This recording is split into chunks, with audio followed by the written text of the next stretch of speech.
ఈరోజు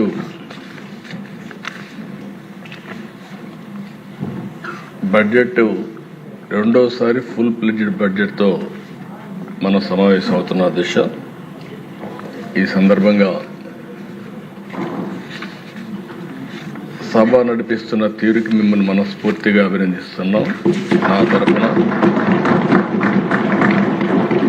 deputy CM గారు, BJP అందరం కలిసి మిమ్మల్ని అభినందిస్తున్నాం.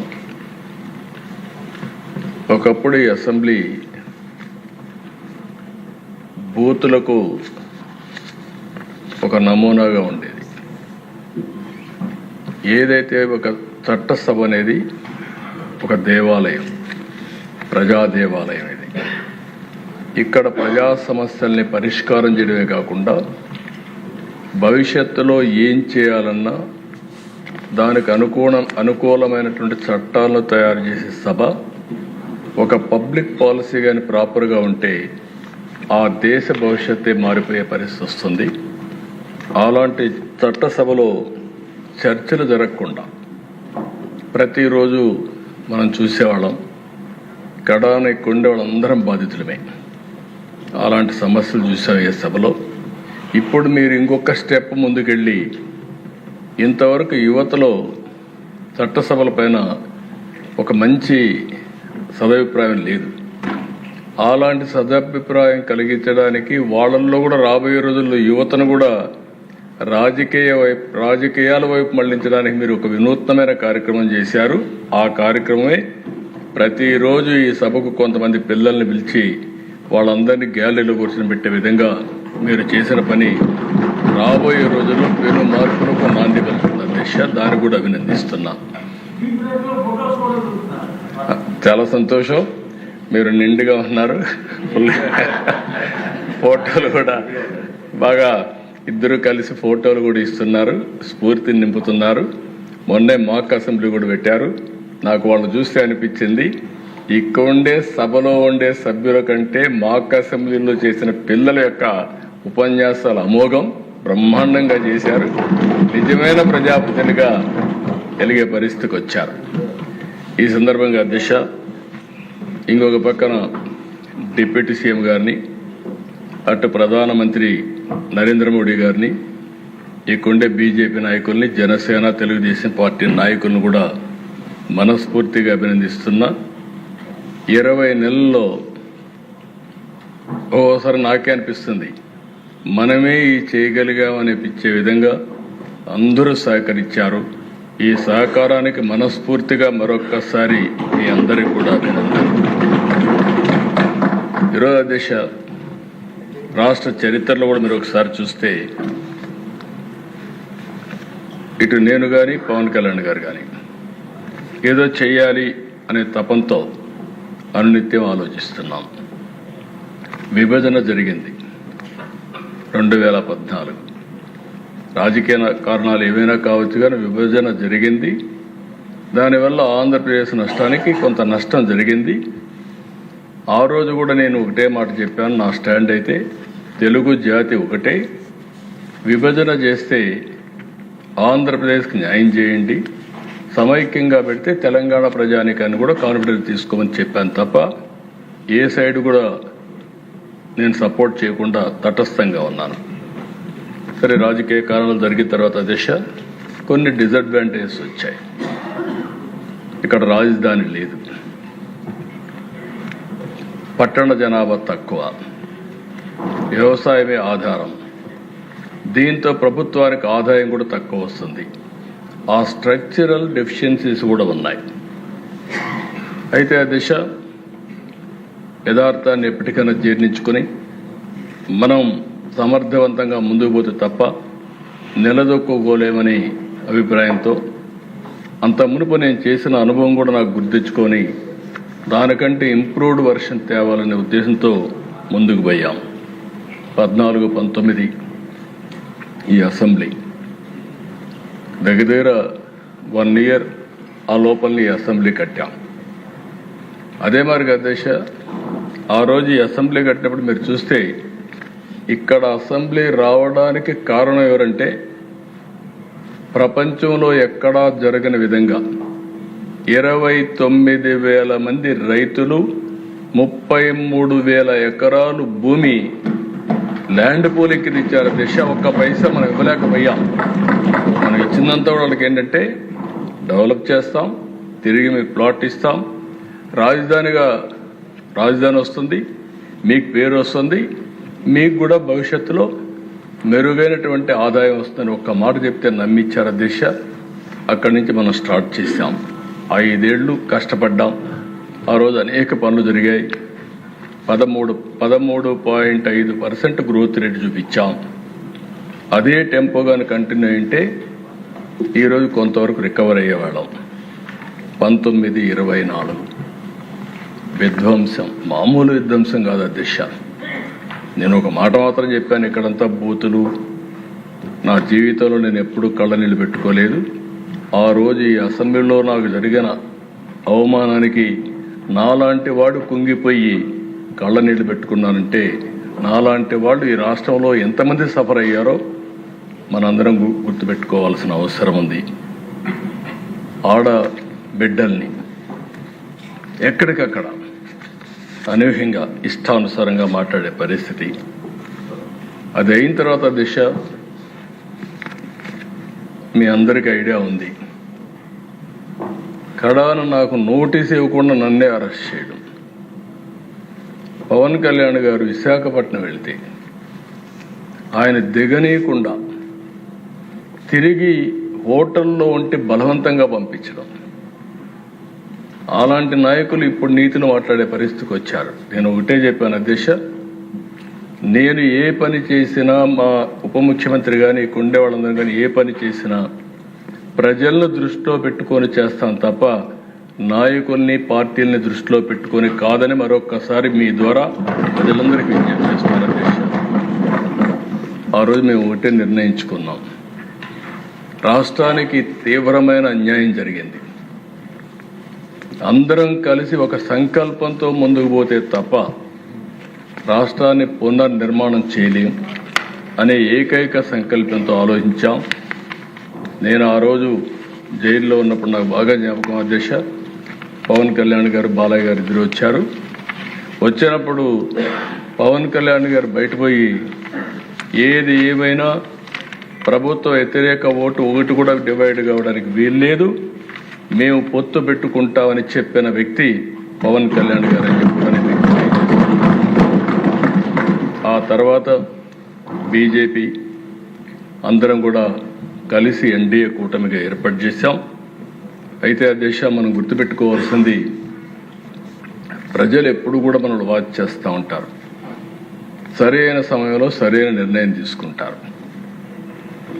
తెలుగుదేశం పార్టీ ఎన్నో విజయాలను చూసాం, కానీ 2024లో స్ట్రైక్ రేట్ మీరు చూస్తే 94% దేశ చరిత్రలో మొట్టమొదటిసారిగా ఇంత పెద్ద ఎత్తున అభ్యర్థులు గెలిచింది మొదటిసారి. అలాంటి మ్యాండేట్ ఇచ్చారు. ఇప్పుడే విష్ణుకుమార్ రాజు గారు చెప్పారు, అందరిలో ఉండాలి, అది నా మైండ్లో ఉండాలి, నీకుండే సభ్యుల మైండ్లో ఉండాలి, అందరి మైండ్లో ఉండాలి. తిరిగి వాళ్ళని ఏ విధంగా మనం ఆదుకోగలుగుతాం అని నిత్యం ఆలోచించాల్సిన అవసరం ఉంది. 20 నెలల అధ్యక్ష,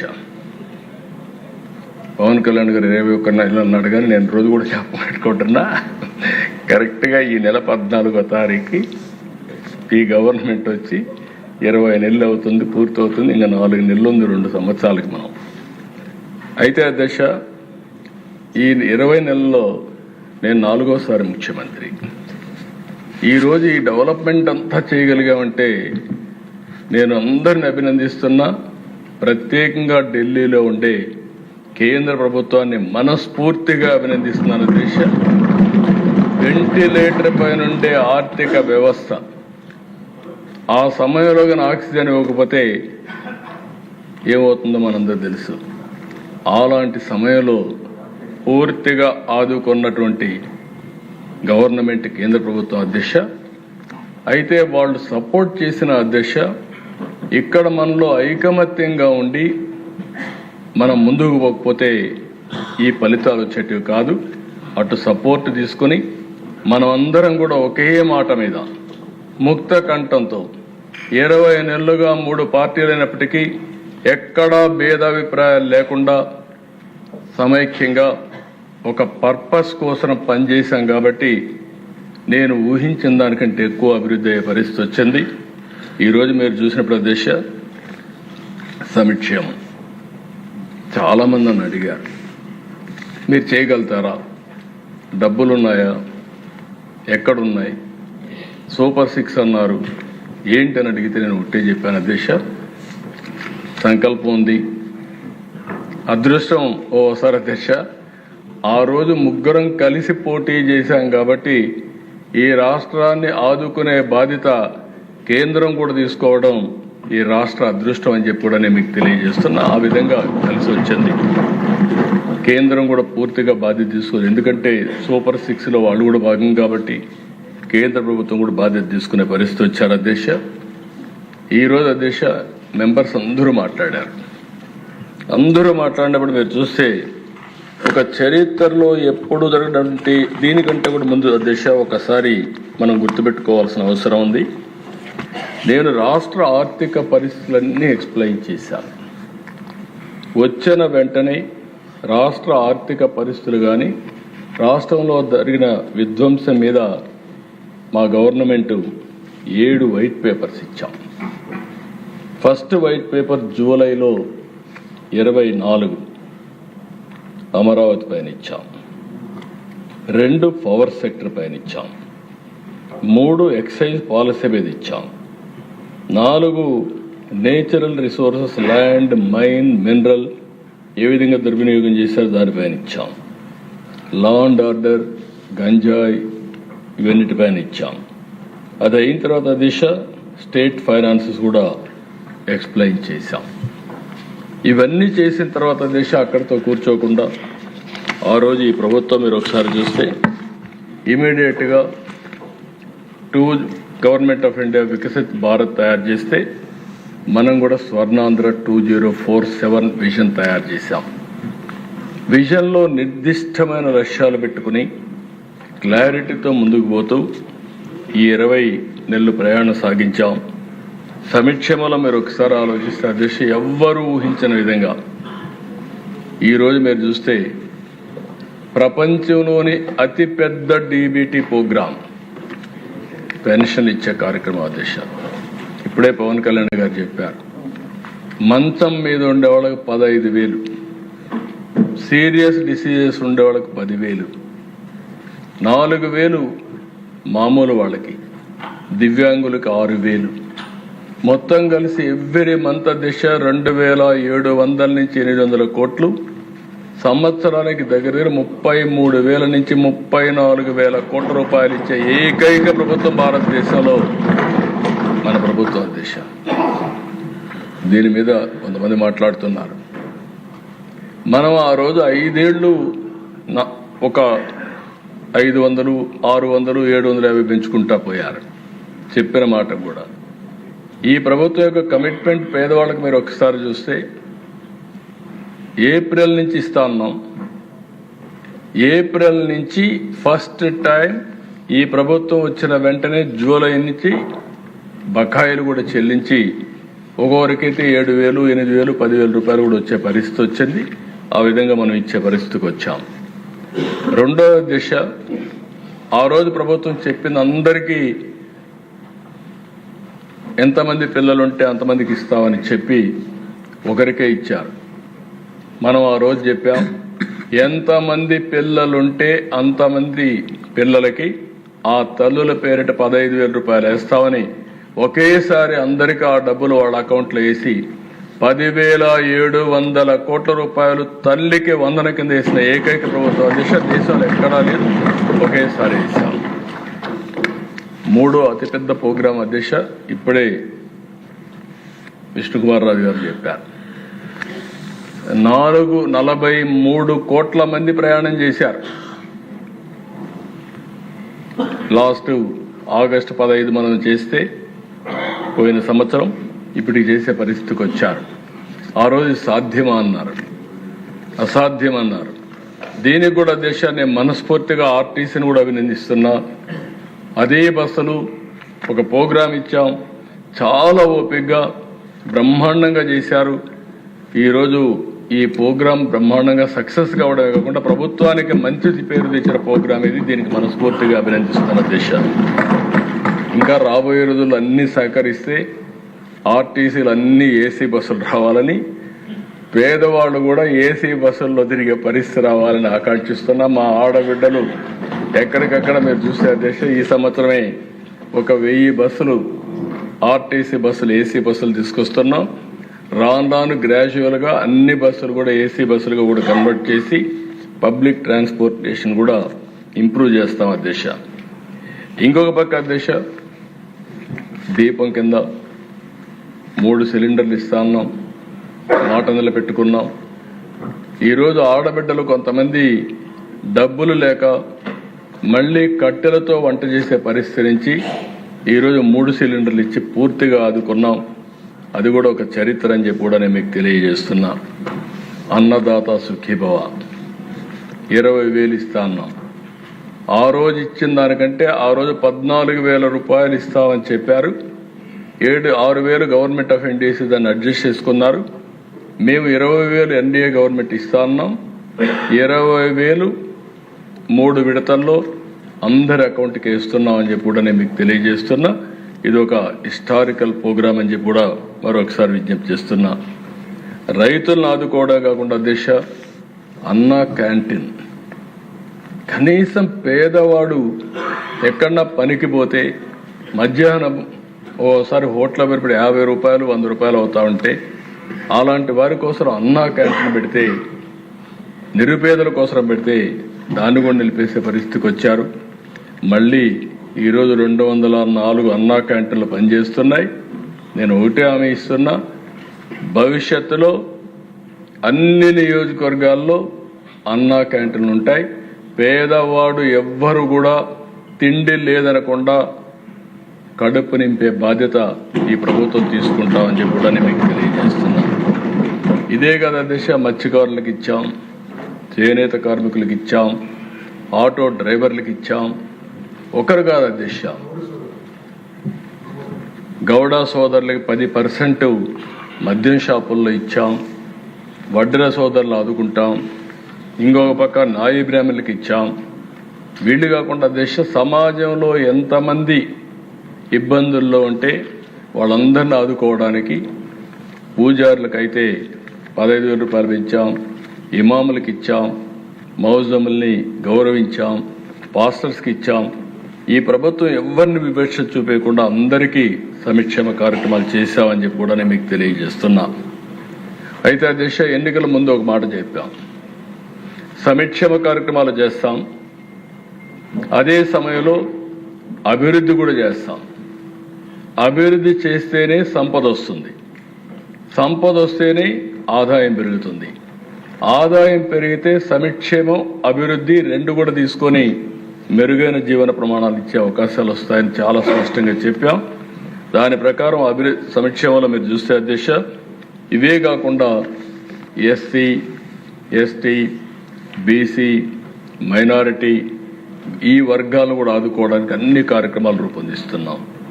నేను ఒకటే చెప్తాను అధ్యక్ష, ఈ హౌస్లో social equity is our principle. సమాజంలో జనాభా దామాషా ప్రకారం వాళ్లకు ఆర్థిక పరిస్థితులను బట్టి ఏ వర్గంలో బాగా లేకపోతే వాళ్ళందరినీ ఆదుకునే బాధ్యత ఈ ప్రభుత్వం తీసుకుంటుంది. అందుకే ఈరోజు మీరు ఒకసారి ఆలోచిస్తే సూపర్ 6 మిగిలిన అభివృద్ధి సంక్షేమ కార్యక్రమాలే కాకుండా దానికంటే ఫర్దర్గా ముందుకు పోయి ప్రతి ఒక్క కుటుంబాన్ని ఏ విధంగా పైకి తేవాలి అనే విషయాలు కూడా ఆలోచిస్తున్నాం. అందుకే సమగ్ర అనే ఒక ప్రోగ్రాం పెట్టుకుని ప్రతి ఒక్క ఫ్యామిలీ కూడా అనలైజ్ చేస్తున్నాం. P4 కూడా తీసుకొచ్చాం. ఈరోజు దేశంలో మీరు ఒకసారి చూస్తే పబ్లిక్ ప్రైవేట్ పార్ట్నర్షిప్ వల్ల సంపద సృష్టించబడతా ఉంది. ప్రపంచంలో ఇది మెరుగైన విధానం కింద ప్రపంచం అంతా గుర్తించే పరిస్థితికి వచ్చింది. ఒక రోడ్డు వేయాలన్నా, ఎయిర్పోర్ట్ కట్టాలన్నా, పోర్టు కట్టాలన్నా, ఒక కాలేజీ పెట్టాలన్నా పెట్టే పరిస్థితికి వచ్చారు. ఇప్పుడు దాంట్లో మోడల్స్ కూడా వస్తున్నాయి. పీపీపీలోనే వైబిలిటీ గ్యాప్ ఫండింగ్ ఇస్తున్నారు. ఏ ఆస్తి కూడా అధ్యక్ష పీపీపీలో ప్రైవేట్కి పీపీపీకి డిఫరెన్స్ ఉంది. పీపీపీలో ఏదైనా చేస్తే నిర్దిష్టమైన కాలం వాళ్ళు మెయింటైన్ చేస్తారు, వాళ్ళు తెచ్చిన డెట్ కడతారు, తర్వాత ఆస్తి ప్రభుత్వ ఆస్తి అవుతుంది. ఆ విధంగా మనం ముందుకు పోయే పరిస్థితికి వస్తుంది. దేశం నేను చూశాను. నా పీరియడ్లోనే జేగురుపాడులో జీవీకేకి పవర్ ప్రాజెక్ట్ ఇచ్చాను. 32 ఏళ్ళు అయింది. తిరిగి వాళ్ళు ఆ ప్రాజెక్ట్ మనకు అప్పచెప్పారు. ఇలాంటి సందర్భాలు చాలా ఉన్నాయి. అది ఒక నిర్దిష్టమైన టైం బౌండ్ ప్రోగ్రాం ప్రకారం, దానికి కూడా స్టాండర్డ్స్ ప్రకారం పనిచేసి తిరిగి మనకు అప్పచెప్పే పరిస్థితి వస్తుందని చెప్పి కూడా నేను మీకు తెలియజేస్తున్నా. అయితే దశ ఇప్పుడు నేను తీసుకొచ్చిన పాలసీ రాబోయే రోజుల్లో దీని యొక్క ఇంపాక్ట్ కనపడుస్తుంది. Public private people's partnership. చాలామందికి సిఎస్ఆర్ ఉంది. కొంతమంది ఎక్కడికక్కడ వాళ్ళకు ఉండే డబ్బులు కూడా ఖర్చు పెట్టి ఒక స్కూల్ బిల్డింగ్ కడుతున్నారు, ఒక కాలేజ్ పెడుతున్నారు. నిన్నే నేను చూశాను అధ్యక్ష, జిందాల్ వచ్చాడు, నవీన్ జిందాల్.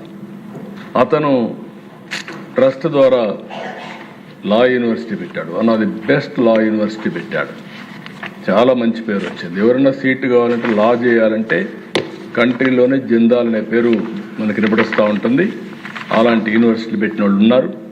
ఇలాంటి ఇప్పుడు బసవ తారకం క్యాన్సర్ హాస్పిటల్ కానీ ఇవన్నీ ట్రస్ట్ ద్వారా పెట్టిన ఇన్స్టిట్యూషన్స్ అని చెప్పి కూడా నేను మీకు తెలియజేస్తున్నాను. అయితే అధ్యక్ష ఇక్కడికి వచ్చినప్పుడు సమాజం మనకు అన్నీ ఇస్తూ ఉంది. సమాజంలో ఇంకా మనతో పుట్టిన వాళ్ళు వెనకానున్నారు. అందుకే జన్మభూమి పెట్టాం. జన్మభూమి ద్వారా ఆ రోజు పెట్టిన కార్యక్రమం ఆ గ్రామానికి, ఆ ప్రాంతానికి న్యాయం చేసే బాధ్యత అక్కడ పుట్టి పైకొచ్చిన వ్యక్తులు తీసుకోవాలని చెప్పి పెట్టాం. ఈరోజు పెట్టిన కార్యక్రమాన్ని మీరు చూస్తే వ్యక్తుల్ని, మనతో పుట్టిన మన బంధువులు ఇంకా పేదరికంలో ఉన్నారు, మన గ్రామంలో మనతో పుట్టిన వాళ్ళు పేదరికంలో ఉన్నారు. లేకుంటే ఈరోజు మనం అందరం ఆలోచించేది ఏంటంటే సంపద రావాలి, అభివృద్ధి జరగాలి. ఎగ్జాక్ట్గా 30 years బ్యాక్ దేశ నేషనల్ హైవేస్ భయంకరంగా ఉండేటివి. యాజ్ చీఫ్ మినిస్టర్ నేను నెల్లూరు నుంచి తిరుపతికి పోవాలంటే 8 గంటలు పట్టేది. ఎక్కడ చూసినా 6 అడుగులు గుంతలు ఎక్కడం దిగడం సరిపోయేది. ఈరోజు ఒక పాలసీ నేషనల్ హైవేస్ పీపీపీ మోడల్లో తెచ్చారు. అది కూడా నేను సంతోషపడుతున్నా. నేను మలేషియాకు పోతే దేశం చిన్న దేశం, బుడ్డ దేశం, 2 కోట్ల జనాభా. 2 కోట్ల జనాభాకు east west corridor 8 lane road, మంది 125 కోట్ల జనాభా. అలాంటి ఒక్క రోడ్డు లేకపోతే ఆనాటి ప్రధానమంత్రి గారు వాజ్పేయి గారు చెప్తే ఇది సాధ్యం అంటే సాధ్యం అని చెప్పి గట్టిగా ఆయనకు చెప్తే మొట్టమొదటిసారిగా ప్రూఫ్ ఆఫ్ కాన్సెప్ట్ వేసింది నెల్లూరు నుంచి చెన్నై వరకు ప్రూఫ్ ఆఫ్ కాన్సెప్ట్ వేశారు. అది అవుతానే 4 ఏళ్లలో గోల్డెన్ క్వాడ్రిలేటరల్ రోడ్డు వచ్చింది. ఈరోజు దేశంలో ఎక్కడ చూసినా 2 lane, 4 lane, 6 lane, 12 lane roads పోతున్నాయి. ప్రపంచంలోనే అతిపెద్ద రోడ్డు వ్యవస్థ ఉండే దేశం, సెకండ్ దేశం భారతదేశం. దీనికి మనస్ఫూర్తిగా కేంద్రాన్ని అభినందిస్తున్న దేశ ఒక పాలసీ ఏ విధంగా ట్రాన్స్ఫార్మ్ చేస్తుందో ఇది ఒక ఎగ్జాంపుల్ మాత్రం అధ్యక్ష. నేను అందరినీ కోరేదేనంటే మనం అందరం ఆలోచించేది ఈ సభ ద్వారా బిలినియర్స్ తయారు చేయడమే కాదు,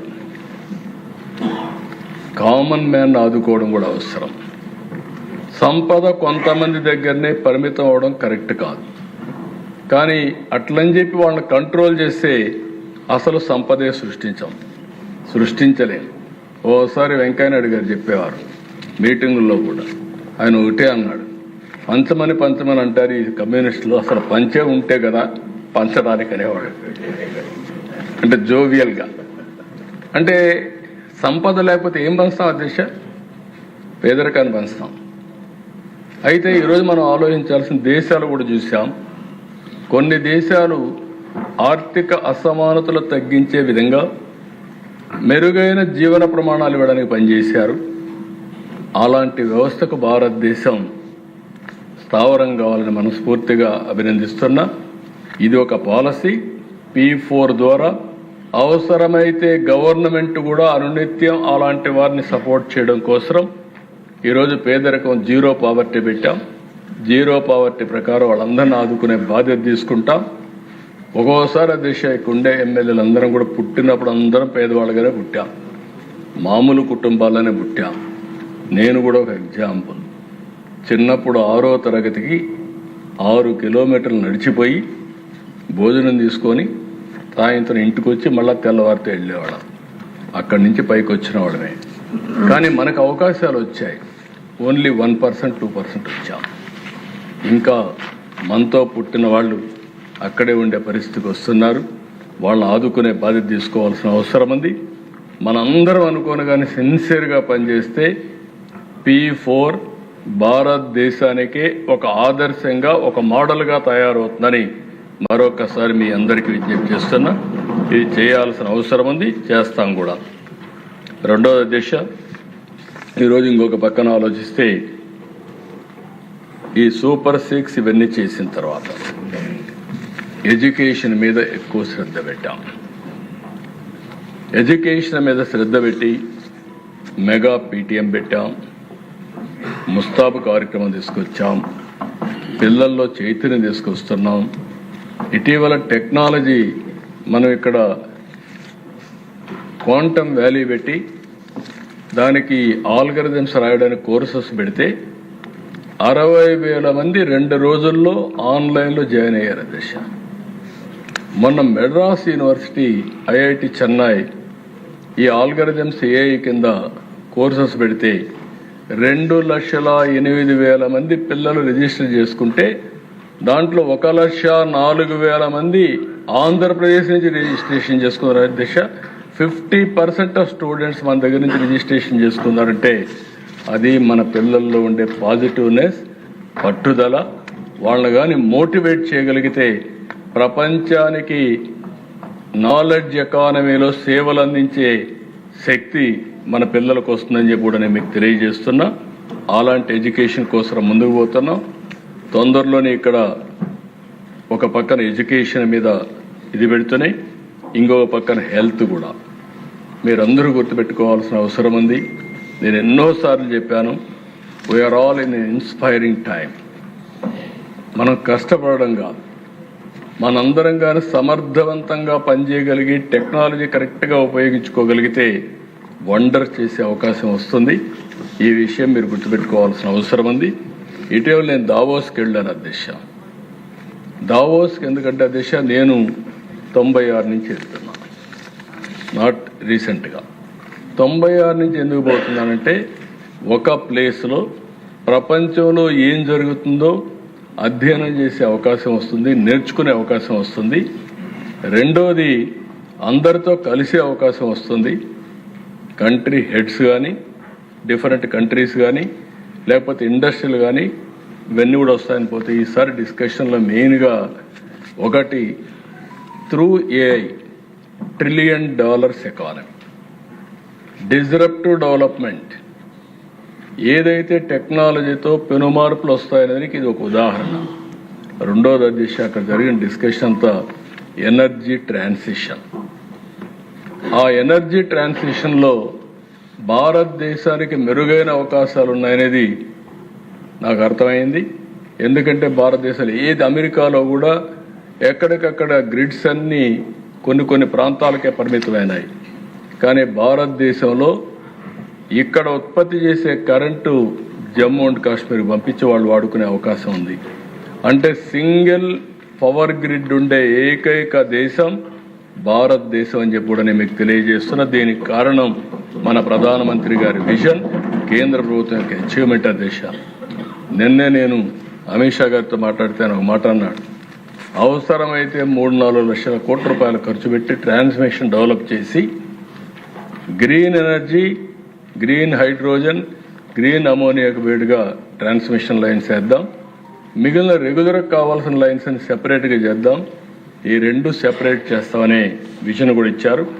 అది ఇస్తే అధ్యక్ష మీరు గుర్తుపెట్టుకోవాల్సింది, మనం ఇప్పటికే వెరీ స్ట్రాంగ్గా ఉన్నాం.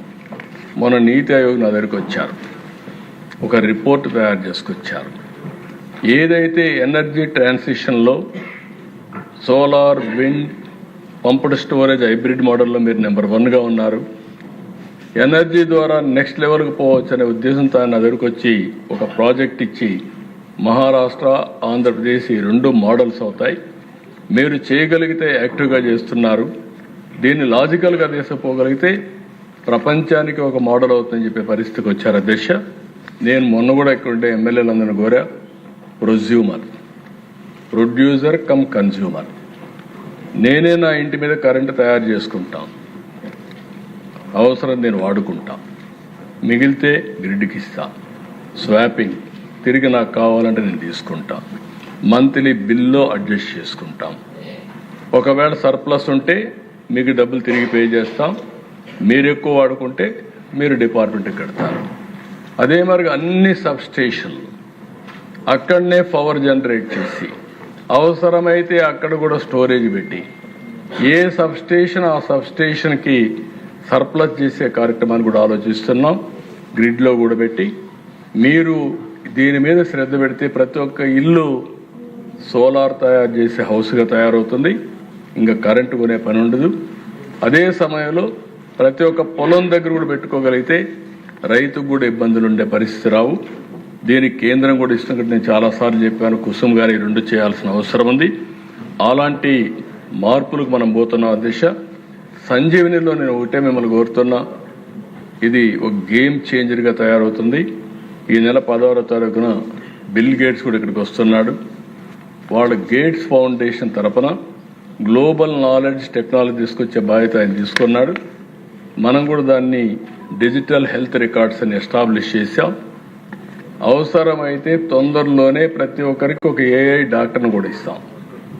మీకు అందరికీ దాన్ని చూసుకొని మీరు ఏం తినాలి, ఏం తినకూడదు, ఎంత మీ బాడీ ఎట్లుంది, ఇవన్నీ చెప్పే పరిస్థితి వస్తుంది. గ్లోబల్ నాలెడ్జ్ని కూడా తీసుకొచ్చి లాస్ట్ మైల్లో ఎవరైనా పేషెంట్లు ఉంటే ఇంటి దగ్గర అందించే బాధ్యత తీసుకుంటున్నాం అధ్యక్ష. This will be a great game changer. అర్థం చేసుకోమని కోరుతున్నాను.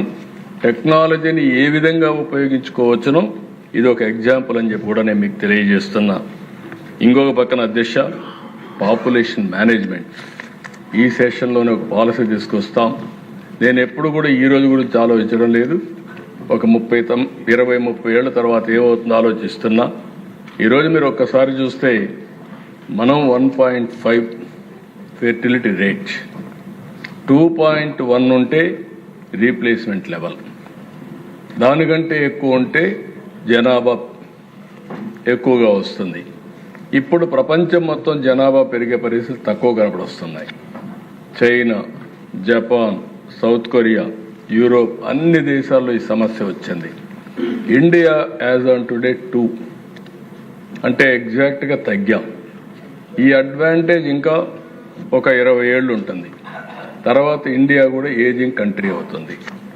దానికంటే ముందు సౌత్ ఇండియా మనం అందరం కూడా ఏజింగ్ ప్రాబ్లం వస్తూ ఉంది. ఆల్ ఇండియా లెవెల్లో 28 ఏళ్ళు ఏజింగ్ ఉంటే, ఆవరేజ్ ఏజ్ ఉంటే మంది 32 ఏళ్ళకి వెళ్ళింది. ఇంకా ఇది పెరిగే అవకాశం ఉంటుంది. పాపులేషన్ తగ్గే ప్రమాదం ఉంది. కాబట్టి పాపులేషన్ మేనేజ్మెంట్ పాలసీ తీసుకొస్తాం. దీన్ని కానీ మనం చేయగలిగితే, ఒకప్పుడు నేను పాపులేషన్ ప్లానింగ్కి వెళ్ళాను. పాపులేషన్ ప్లానింగ్ అప్పుడు ఎవ్వరూ సాధ్యం కాదన్నారు, కానీ చాలా తొందరగా చేయగలిగాం. 1 డికేడ్లో ట్రాన్స్ఫర్మేషన్ తీసుకొచ్చాం. ఇప్పుడు దీన్ని తీసుకుపోవాల్సిన అవసరం ఉందని చెప్పి కూడా నేను మీకు తెలియజేస్తున్నా. రెండో దిశ, నేను ఎప్పుడు మాట్లాడుతున్నాను, job job job, employment employment employment. ఈ ప్రభుత్వం వస్తానే మెగా డిఎస్సి పెడతా అన్నాం. 1 సంవత్సరంలో మెగా డిఎస్సి పెట్టి ఉద్యోగాలు ఇచ్చాం.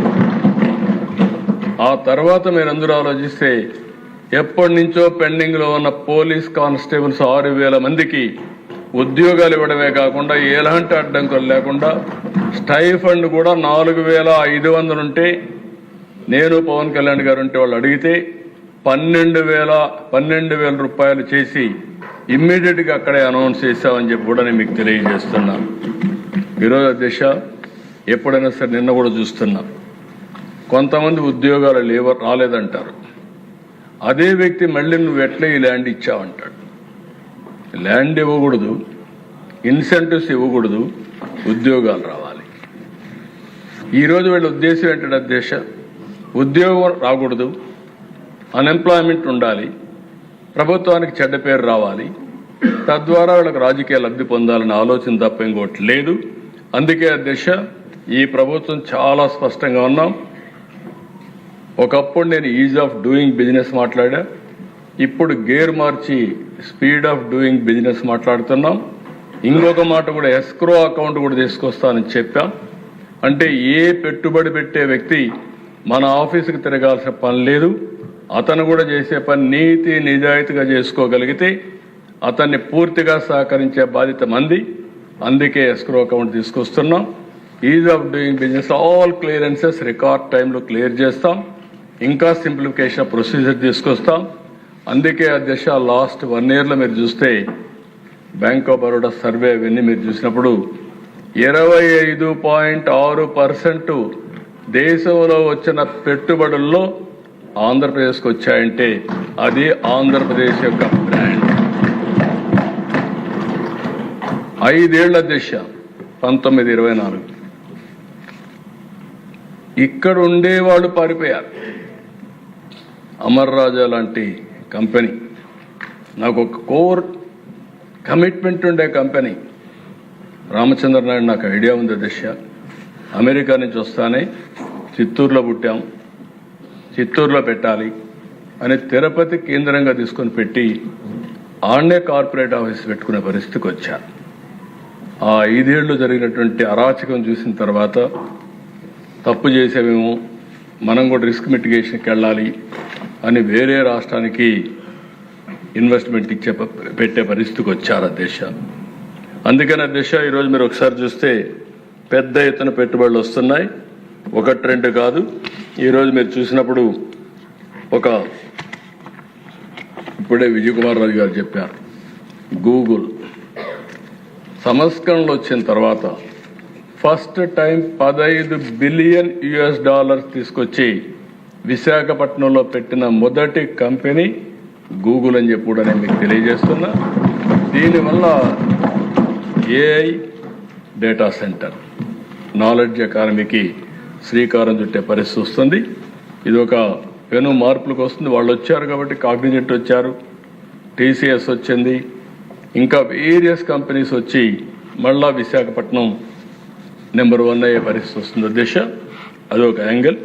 రెండోది ఆర్సీఆర్ మిత్తల్ పాయకరావుపేట దగ్గర మీరు చూస్తే 1,00,000 కోట్ల రూపాయలు పెట్టుబడులు పెట్టి స్టీల్ ప్లాంట్ పెడుతున్నారు. స్టీల్ నగరమే వచ్చే పరిస్థితి వస్తుంది, స్టీల్ సిటీ వస్తుంది. రామాయంపట్నంలో బీపీసీఎల్ పెడుతున్నారు, ఇది కూడా 1,00,000 crores ఖర్చు పెడుతున్నారు, అది కూడా రెడీ అవుతుంది, రిఫైనరీ వస్తుంది. ఇలాంటి కంపెనీస్ అన్ని అధ్యక్ష సిఐ మీటింగ్ పెడితే నేను కూడా ఊహించలేదు.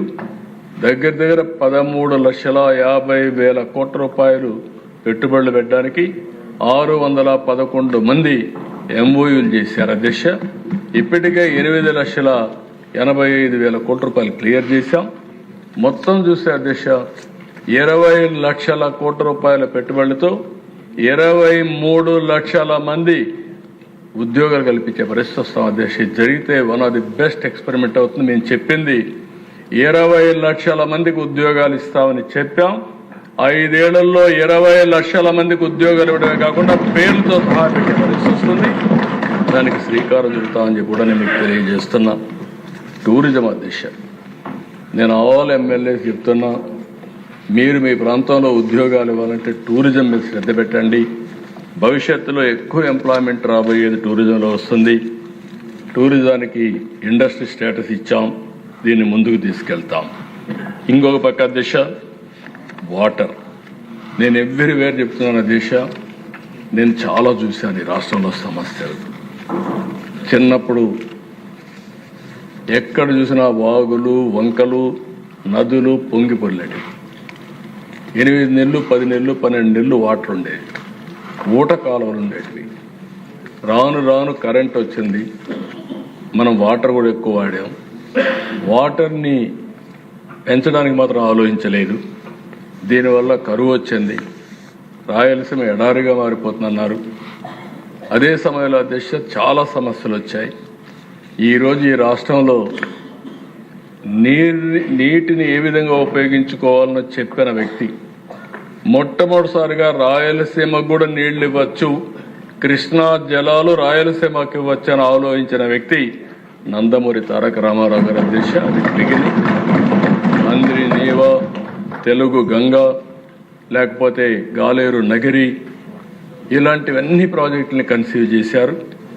ఈరోజు అవన్నీ కూడా పూర్తి చేసే బాధ్యత తీసుకున్నాం.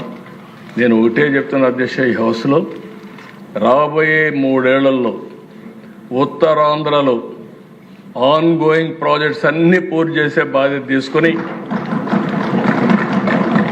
Polavaram left main canal, Uttarandhra Sujala స్రవంతిని పూర్తి చేసి వంశధార పోలవరం లింకేజ్ కూడా ఇస్తాం అధ్యక్ష. రెండో అధ్యక్ష, ఇప్పటికే లెఫ్ట్ మెయిన్ కెనాల్ అనకాపల్లి వరకు రెడీ అవుతోంది. ఈ సంవత్సరమే విశాఖపట్నం తీసుకెళ్తాం. ఎప్పుడు మీరు ఆ ప్రాజెక్టు మీద మీకు ప్రత్యేకమైన శ్రద్ధ ఉంది, మీ నియోజకవర్గం ఆ ప్రాంతం అంతా కూడా తప్పకుండా అధ్యక్ష ఈ సంవత్సరం పోలవరం లెఫ్ట్ మెయిన్ కెనాల్ పూర్తి చేసే బాధ్యత ఈ ప్రభుత్వం తీసుకుంటామని కూడా మీకు హామీ ఇస్తున్నాను అధ్యక్ష. ఇది కాకుండా అధ్యక్ష ఈ సంవత్సరం మీరు చూస్తే హంద్రీ నీవా పూర్తి చేసి చివరి భూములకు నీళ్ళు ఇచ్చాం. అటు మడకశిర, ఇటు కుప్పానికి ఇచ్చాం. కొన్ని వందల చెరువులు నింపగలిగాం. రాబోయే సంవత్సరం చిత్తూరుకి ఇస్తాం. అదే సమయం రాయచోటి ఆ ప్రాంతానికి అంతా కూడా నీళ్ళు ఇచ్చే బాధ్యత తీసుకుంటాం. దీనివల్ల అధ్యక్ష నాట్ ఓన్లీ అంద్రేనీవా, ఇంకా మిగిలినటన్నీ కూడా గాలేరు నగిరి కూడా ఈ సంవత్సరం కడప వరకు తీసుకెళ్తాం. రాయలసీమలో ఉండే ప్రాజెక్ట్స్ అన్ని కూడా పూర్తి చేయడానికి ఈ ప్రభుత్వం పనిచేస్తున్నామని చెప్పి కూడా నేను మీకు తెలియజేస్తున్నా. పోలవరం అధ్యక్ష చాలామందికి ఐడియా ఉంది. ఒకవేళ మీకు కూడా సమయం ఉంటే అధ్యక్ష అందరూ కలిసి ఒకరోజు పోలవరం పోయిరండి, మీకు ఒక ఐడియా ఉంటుంది. మళ్ళీ మీకు చూసే అవకాశం ఉండదు. దేశంలో అతి పెద్ద ప్రాజెక్టు, ఇంకా రాబోయే రోజుల్లో ఇంత పెద్ద ప్రాజెక్టు వచ్చే అవకాశాలు కూడా లేవు. అలాంటి నేషనల్ ప్రాజెక్ట్ ఇది. దీన్ని ఏ విధంగా చేశారు మీరు చూశారు అధ్యక్ష. బైఫర్కేషన్లో హైదరాబాద్ అటు వెళ్తే ఈ ప్రాంతానికి అన్యాయం జరుగుతుందని వాళ్ళు ఇచ్చింది ఆ రోజు అమరావతి నేషనల్ ప్రాజెక్ట్ పెట్టారు అధ్యక్ష. కానీ ఆ చరిత్రతో అని చెప్పాలని చాలా టైం అవుతుంది. ఆ రోజు నేను గట్టిగా కేంద్రాన్ని 2014 రిక్వెస్ట్ చేశా. 7 మండలాలు ఉన్నాయి, తెలంగాణలో ఉన్నాయి. అది లేకపోతే పోలవరం కట్టలేం. ఆ 7 మండలాలు మనకి ఇస్తే తప్ప నేను ప్రమాణ స్వీకారం చేయనంటే ఐఎమ్ సో హ్యాపీ. ఇప్పుడు కూడా జ్ఞాపకం నాకు. ఆనాటి ప్రభుత్వ అధ్యక్ష ప్రమాణ స్వీకారం చేసిన వెంటనే పార్లమెంట్ సమావేశాల కంటే ముందు ఆర్డినెన్స్ ఇష్యూ చేసి తర్వాత పార్లమెంట్లో మెంబర్స్ ప్రమాణ స్వీకారం చేశారు. దానివల్ల ఈరోజు ఇది సాధ్యమయ్యే పరిస్థితి వచ్చింది. అలాంటి పెద్ద ప్రాజెక్టు మీరు ఆలోచిస్తే అధ్యక్ష కాపాడలేకుండా రాజకీయ కక్షతో దాన్ని గోదావరి పాలు చేసే పరిస్థితికి వచ్చారు. డయాఫామ్ వాల్ పూర్తిగా కొలాప్స్ అయింది. డయాఫామ్ వాల్ అంటే ఏమి తెలియకుండా ఈ హౌస్లో మేము చూసాం. ఎన్ని మాట్లాడారంటే అధ్యక్ష నాకు ఇప్పుడు కూడా జ్ఞాపకం ఉంటుంది.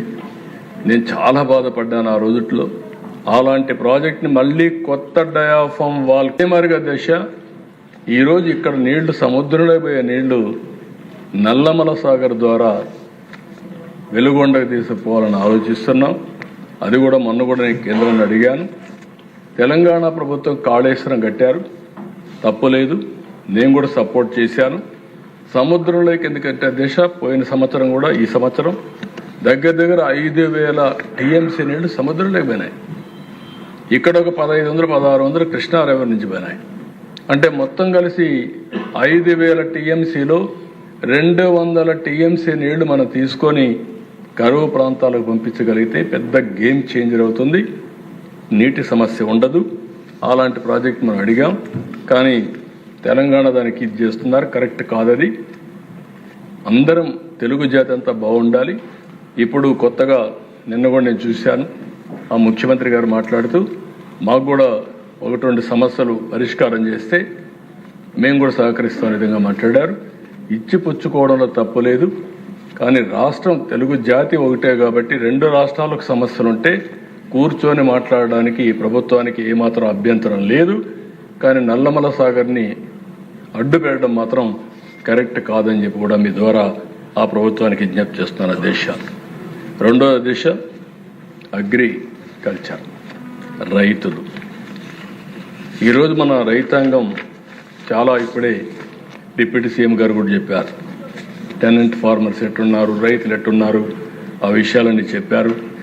దీని మీద మనం ఒక్కసారి గుర్తుపెట్టుకోవాల్సింది, మన రైతాంగం దేశం అంతా కూడా ప్రపంచం అంతా కూడా మీరు ఆలోచిస్తే డెవలప్మెంట్ జరిగే సమయంలో తక్కువ ఆదాయం వచ్చేది రైతులకే వస్తుంది, వ్యవసాయానికే తక్కువ ఆదాయం వస్తుంది. అది కూడా ఈరోజు వ్యవసాయంలో పెను మార్పులు వచ్చాయి. అంటే మన ఫుడ్ హ్యాబిట్స్ అన్నీ మారాయి. మనం ఇంకా వరి తయారు చేసుకుంటా కూర్చుంటే వరి ధాన్యం తినేవాళ్ళు కూడా లేరు. అలాంటి సమస్యలు ఉన్నాయి. ప్రపంచం మొత్తం ఇంకొక పక్క ఆలోచిస్తే ఎక్కడికక్కడ కెమికల్ ఫెర్టిలైజర్స్ ఎక్కువ వాడితే అది కూడా వాడే పరిస్థితులు లేరు. ఇలాంటి సమస్యలు వస్తున్నాయి. అందుకే ఆ దిశ నేను దీన్ని ఒక ప్రతిష్టగా తీసుకున్నా. వ్యవసాయాన్ని ఎట్టి పరిస్థితుల్లో కూడా రైతుకు అండగా నిలబడే విధంగా, రైతు ఇబ్బంది పడకుండా చేయాలనే ఉద్దేశంతోనే రాయలసీమ మొత్తం హార్టికల్చర్ హబ్గా తయారు చేస్తాం. ఆ దిశ ఈరోజు నేను గర్వంగా చెప్పగలుగుతాను. ఈ హౌస్లో ఒకప్పుడు ఎడారిగా మారిపోతుందనుకున్న అనంతపూర్ జిల్లా ఎడారిగా మారిపోవడం కంటే ఈస్ట్ గోదావరి కంటే మెరుగైన ఫలితాలు సాధించే పరిస్థితికి ఈరోజు వచ్చింది. దీనికి నేను గర్వపడుతున్నా ఈ అసెంబ్లీలో. అంటే వాళ్ళకి కావాల్సిన నీళ్లు ఇస్తే ఏ విధంగా మారుతుందో ఒక ఎగ్జాంపుల్ దిశ. రెండో దిశ, ఈరోజు దేశంలో నెంబర్ 1 హార్టికల్చర్లో మనం ఉన్నాం రాయలసీమ వల్ల. రాబోయే రోజుల్లో ఒక 30,000 కోట్ల రూపాయలు హార్టికల్చర్ మీద ఖర్చు పెట్టి ఇంకొక 70,000 కోట్ల రూపాయలు ప్రైవేట్ ఇన్వెస్ట్మెంట్ తీసుకొచ్చి ప్రపంచంలోని అతిపెద్ద హార్టికల్చర్ హబ్గా రాయలసీమ ఇన్క్లూడింగ్ మార్కాపూర్ వరకు తయారు చేసే బాధ్యత ఈ ప్రభుత్వం తీసుకుంటామని చెప్పి కూడా మీ ద్వారా ప్రజలకు విజ్ఞప్తి చేస్తున్న దిశ. కేంద్రం కూడా ముందుకు వచ్చారు. నిర్మలా సీతారామన్ సపోర్ట్ చేస్తామన్నారు. ఆ ప్రాజెక్ట్ వస్తే చాలా వరకు మనకు ఒక మంచి బెనిఫిట్ వస్తుంది. రెండోది, ఇప్పటికి మనం 400 లక్షల మెట్రిక్ టన్నులు పళ్ళు పండిస్తున్నాం. దీన్ని 1000 లక్షల మెట్రిక్ టన్నులు పండించే విధానానికి శ్రీకారం చుడుతున్నాం. రాబోయే 6-7 ఏళ్లలో 1000 lakh మెట్రిక్ టన్స్ హార్టికల్చర్ పంటలు పండించే ఏకైక ప్రదేశం, సింగిల్ లొకేషన్ ఆంధ్రప్రదేశ్ అవుతుంది. దానికి చిరునామాగా రాయలసీమ ఉంటుందని చెప్పి కూడా నేను మీకు తెలియజేస్తున్నాను. ఇంకో పక్కన దిశ, ఈరోజు మీరు ఒకసారి చూస్తే అక్వాకల్చర్ను కూడా పూర్తిగా నిర్వీర్యం చేశారు. 14-19 30% పెరిగింది. ఇటీవల కాలంలో ఇబ్బందులు వచ్చాయి. ఆ ప్రభుత్వం కూడా సరిగా పనిచేయకుండా ఇబ్బంది పెట్టే పరిస్థితికి వచ్చారు. ఈరోజు మళ్ళీ స్ట్రీమ్ లైన్ చేశాం. వాళ్ళందరినీ రిజిస్ట్రేషన్ చేసుకోమన్నాం. పొల్యూషన్ లేకుండా చేయాలనుకుంటున్నాం. ₹50 కరెంట్ ఇచ్చి ఈ కష్టకాలంలో అక్వాకల్చర్ రైతాంగాన్ని ఆదుకున్నాం. దీనివల్ల 17% గ్రోత్ వచ్చింది. నేను ఎక్స్పెక్ట్ చేసిన దానికంటే ఎక్కువ గ్రోత్ వచ్చింది అక్వాకల్చర్లో. ఇప్పుడు కేంద్రం కూడా అమెరికాతో ఒప్పందం కుదుర్చుకున్నారు. ఈ ఒప్పందంలో మొట్టమొదటిసారిగా బెనిఫిట్ అయ్యే రైతాంగం అక్వాకల్చర్ రైతులని చెప్పి తెలియజేసుకుంటూ, నేను ఒకటే ఆలోచిస్తున్నా, అక్వాకల్చర్కి ఎక్కువ ప్రమోట్ చేస్తాం. ప్రపంచంలోని అతిపెద్ద అక్వాకల్చర్ హబ్గా ఆంధ్రప్రదేశ్ తయారవుతుంది. ఈ రెంటి వల్ల రైతాంగానికి చాలా వరకు వెసులుబాటు వస్తుంది. ఇప్పుడే డిప్యూటీ సీఎం గారు చెప్పినట్టు 24 గంటల్లో రైతుల దగ్గర పంట కొని వాళ్ళ అకౌంట్కి డబ్బులు వేసిన ఏకైక ప్రభుత్వం ఈ ప్రభుత్వం అని చెప్పి కూడా నేను మీకు తెలియజేస్తున్నాను. అదే మరిగా దేశ వాణిజ్య పంటలు మన దగ్గర కొరత ఏం లేదు. ఈ మధ్య కేంద్రం కూడా కోకోనట్, కోకో, క్యాజునట్, కాఫీ ఈ 4 మీద ఎక్కువ ప్రాధాన్యత పెట్టారు. కొత్త ప్లాంటేషన్ పెట్టుకోవడం, న్యూ వెరైటీస్ తేవడం, దీన్ని లాజికల్గా తీసుకుపోవడం ఇవన్నీ కూడా తీసుకొచ్చే పరిస్థితికి వచ్చారు. దీనిపైన మనం శ్రద్ధ పెడితే మెరుగైన ఫలితాలు వస్తాయి. ఇంకో పక్క మిరప ఇలాంటి వాణిజ్య పంటలు ఎక్కువ వేస్తున్నారు. ఇటీవల కాలంలో కొన్ని ఇబ్బందులు వస్తాయి అధ్యక్ష. 1100 కోట్ల రూపాయలు గిట్టుబాటు ధర లేకపోతే సబ్సిడీ ఇచ్చిన ప్రభుత్వం తెలుగుదేశం ప్రభుత్వం అని చెప్పి కూడా నేను మీకు తెలియజేస్తున్నాను. ఏ రైతును ఇబ్బందిని పడకుండా అందరిని ఆదుకునే ప్రయత్నం చేస్తున్నాం. నేను ఒకటే చెప్పాను, ఎక్కడన్నా ఆత్మహత్యలు జరిగితే రైతు ఆత్మహత్య చేసుకుంటే ప్రత్యేకంగా ఆడిట్ చేసి అది కానీ వాస్తవం అయితే కరెక్టివ్ మెజర్ తీసుకోవాలని చెప్పి ప్రభుత్వం ఆలోచిస్తున్నాం. ఏ రైతు కానీ ఏ విద్యార్థి కానీ అధైర్యపడడం కానీ నేను ఈ విషయంలో కూడా అప్పీల్ చేస్తాను అధ్యక్ష. ఒకప్పుడు ఆంధ్రప్రదేశ్లో చాలా తక్కువ ఆత్మహత్యలు ఉండేటివి. ఇటీవల కాలంలో సరైన ఇంటర్వెన్షన్ లేకుండా ఆత్మహత్యలు పెరిగే పరిస్థితికి వచ్చాయి. ఈ ప్రభుత్వం వచ్చిన తర్వాత శ్రద్ధ పెట్టాం, చాలా వరకు గణనీయంగా ఆత్మహత్యలు తగ్గాయి. ఇంకా కూడా దీనిపైన శ్రద్ధ పెడతాం, పూర్తిగా ఆత్మహత్యల్ని నివారిస్తామని చెప్పి కూడా నేను మీకు తెలియజేస్తున్నా. ఇంకొక పక్కన అధ్యక్ష, ఈరోజు రాష్ట్రంలో మనందరం గుర్తుపెట్టుకోవాల్సింది రోడ్ యాక్సిడెంట్ జరగకుండా చూసుకోవడం. విద్యార్థులతో కూడా మనం మాట్లాడాల్సిన అవసరం ఉంది. పరీక్షలో అందరికీ సీజన్ కూడా పిల్లలందరికీ విజ్ఞప్తి చేస్తున్నా, స్టూడెంట్స్కి అందరికీ విజ్ఞప్తి చేస్తున్నా, పరీక్షలు రాయాలి, బాగా మనం ప్రిపేర్ అవుతాం. అదే సమయంలో పరీక్షలు రాసినప్పుడు అందరం పాస్ అవ్వాలనుకుంటాం. ఓసారి ఎవరైనా ఫెయిల్ అయినా దాన్ని స్పోర్టివ్గా తీసుకోవాల్సిన అవసరం ఉంది. అదే మరి టెన్షన్ ఫీల్ కాకుండా పరీక్షలు రాయాల్సిన అవసరం ఉంది. ఇది కూడా పేరెంట్స్ కూడా నేను చూస్తున్నాను, పిల్లలపైన ఎక్కువ ఒత్తిడి పెట్టే పరిస్థితికి వస్తున్నారు. వాళ్ళ ఆవేదన కూడా నేను అర్థం చేసుకోగలుగుతాను. కానీ ప్రాక్టికాలిటీ జోడించి ముందుకు పోవాల్సిందిగా వారికి కూడా విజ్ఞప్తి చేస్తున్నా. మనం కూడా ఎక్కడికక్కడ పిల్లలకు అప్పీల్ చేయాల్సిన అవసరం ఉందని చెప్పి కూడా నేను మీకు తెలియజేస్తున్నాను. ఇంకో పక్కన దిశ, ఈరోజు ఈ ప్రభుత్వం చేసిన అతిపెద్ద కార్యక్రమం మీరు చూస్తే లాజిస్టిక్స్,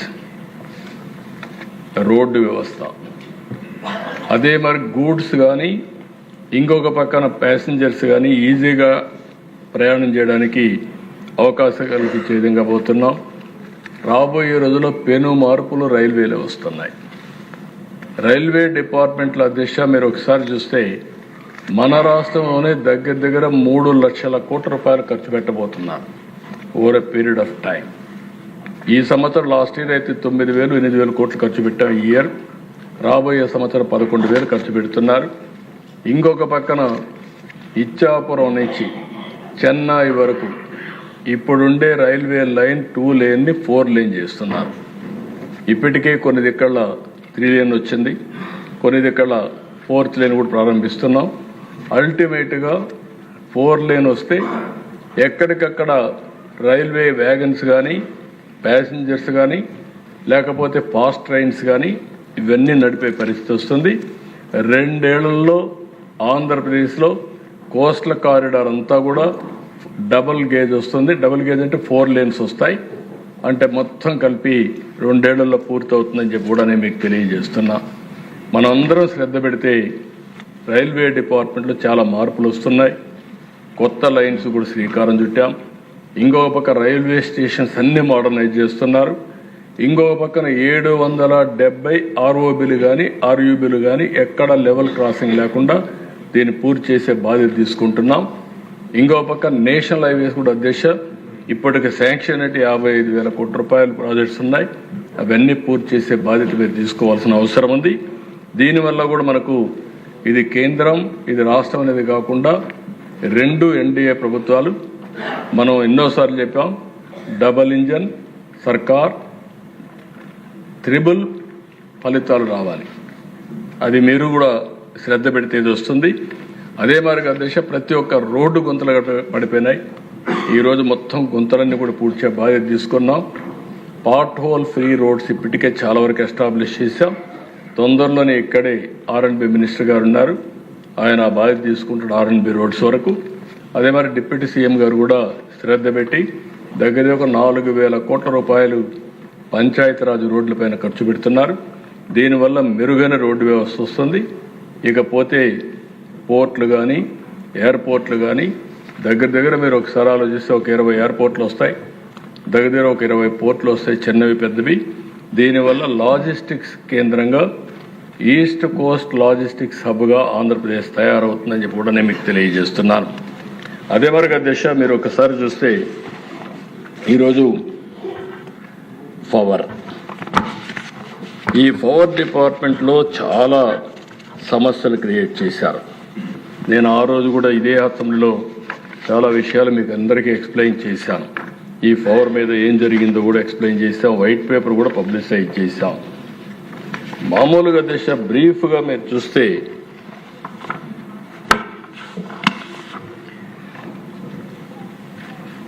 కన్జ్యూమర్స్ పైన 32,166 కోట్లు వేశారు. అదే సమయంలో కరెంటు వాడకుండా సోలార్, విండ్, అపెక్స్ మీద 9,000 కోట్లు పే చేశారు. ఇంకొక పక్కన backing down of Genco, delay in projection, solar, wind ఇవన్నీ చేయకుండా చేసి 12,518 కోట్లు వేస్ట్ చేశారు. పోలవరం డిలే 1,044 కోట్లు అయింది. ఫ్యూయల్ సర్ఛార్జ్ పేరుతో 12,617 కోట్లు వేశారు. మొత్తం ఒక్క పవర్ యూటిలిటీస్ చూస్తే 1,22,422 కోట్ల రూపాయలు బకాయిలు పడే పరిస్థితి వచ్చింది. ఈరోజు మీరు చూసినప్పుడు 5 ఏళ్లలో 78% నుంచి 98% కరెంటు ఛార్జీలు పెరిగాయి. నేను ఆ రోజు చెప్పాను, మా ప్రభుత్వం సమర్థవంతంతో పనిచేస్తాం, కరెంటు ఛార్జీలు పెంచమని చెప్పి 2 ఏళ్లైనా కరెంటు ఛార్జీలు పెంచడం లేదు, పెంచం. వాళ్ళు వేసినటువంటి ఎలక్ట్రిసిటీ ఛార్జెస్ని, ట్రూ ఆఫ్ ఛార్జెస్ని ట్రూ డౌన్ ఛార్జెస్గా మార్చి 4,860 కోట్ల రూపాయలు ప్రభుత్వమే అబ్జర్వ్ చేసుకుంటున్న దిశ. అది మొదటి విజయం. రాబోయే 3 సంవత్సరాల్లో కూడా కరెంటు ఛార్జీలు పెంచం, మెరుగైన ఎనర్జీ సరఫరా చేస్తామని మరొకసారి అందరికీ ఆలోచిస్తున్నారు. అది ఈ ప్రభుత్వానికి గడిచిన ప్రభుత్వానికి వ్యత్యాసం అని చెప్పి కూడా నేను మీకు తెలియజేస్తూ, ఇంకో పక్క స్వచ్ఛ ఆంధ్రప్రదేశ్ కూడా ముందుకు పోతున్నాం. దీన్ని కూడా ఏ విధంగా తీసుకుపోవాలో తీసుకుపోతూ, ఇంకో పక్కన మీరు ఒక్కసారి ఆలోచిస్తే దిశ గవర్నెన్స్, సుపరిపాలన 3 వాగ్దానాలు చేశాం. వెల్ఫేర్ ఏమాత్రం ఇబ్బంది లేకుండా ఇస్తా ఉన్నాం. దేశంలోనే సంక్షేమ కార్యక్రమాలకు నెంబర్ 1గా ఇస్తున్నాం. అభివృద్ధిని కూడా పట్టాలెక్కిస్తామని, అభివృద్ధిని ఇచ్చేస్తామని చెప్పాం. అభివృద్ధి కూడా అదే మరి చేస్తున్నాం. ఇప్పుడు టెక్నాలజీ ఉపయోగించి సుపరిపాలనతో ముందుకు పోతున్నాం. 980 సేవలు ఆన్లైన్లో ఇస్తున్నాం. ఏది కూడా అన్నీ కూడా మనం చాలా వరకు స్ట్రీమ్లైన్ చేశాం. అయితే ఆ దిశ ఈరోజు మనం గుర్తుపెట్టుకోవాల్సింది, ఒక్క ఎగ్జాంపుల్ మీకు అందరూ చెప్తే, ల్యాండ్ రికార్డ్స్ ఏ విధంగా వీళ్ళు చేశారనేది ఒక ఎగ్జాంపుల్గా నీకు ఉండే సభ్యులందరూ కూడా మీరు అర్థం చేసుకోగలిగితే, మొత్తం ఆనాటి ప్రభుత్వం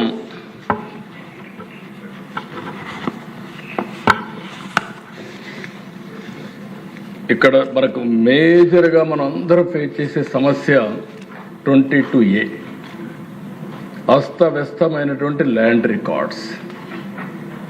నేను ముఖ్యమంత్రి అయిన తర్వాత ఈ సమస్యలన్నీ వస్తాడని నాకు ఆశ్చర్యం వేసేది. ఎక్కడికి పోయినా కొన్ని 100 మంది వచ్చేసేవాడు. ఆవేశం, బాధ, తపన, అన్యాయం జరిగిపోయింది, మీరు కరెక్ట్ చేయరా అని వస్తా ఉంటే ఏంటని ఆలోచిస్తే నాకు 1.5 year దీన్ని అర్థం చేసుకోవడానికే సరిపడే పరిస్థితి వచ్చింది.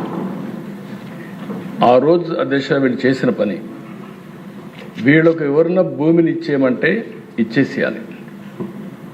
ఇవ్వకపోతే వాళ్ళ భూమి 22A కింద పెట్టేశారు. ఇది కోకొల్లలు. దానికి డైరెక్ట్ ఒక సాక్షి ఏంటంటే, ఇది ఒక ఎగ్జాంపుల్ మాత్రం. ముఖ్యమంత్రి చట్టాన్ని చేసేది ముఖ్యమంత్రి, దానికి నాయకత్వం వహించేది ముఖ్యమంత్రి. అలాంటి ముఖ్యమంత్రిని చట్ట వ్యతిరేక కార్యక్రమాలు చేసి ఎవరికి చెప్తారు దేశ? ఈరోజు ఇక్కడ చూస్తే ఆయన ముఖ్యమంత్రి అయ్యాడు. అయిన 10 రోజులకి ఆయనకు ఒక హెలిప్యాడ్ కావాల్సి వచ్చింది. ఎక్కడి నుంటే పక్కన తీసుకోవచ్చు. హెలిప్యాడ్ కావాల్సి వస్తే ఒక పక్కన ల్యాండ్ నుంచి చూడమన్నాడు, చూశారు. ఆ ల్యాండ్ ప్రైవేట్ వాళ్ళది. వాళ్ళు ఇవ్వమన్నారు. ఇవ్వమంటే ఆ ల్యాండ్లో బలవంతంగా హెలిప్యాడ్ వేశారు.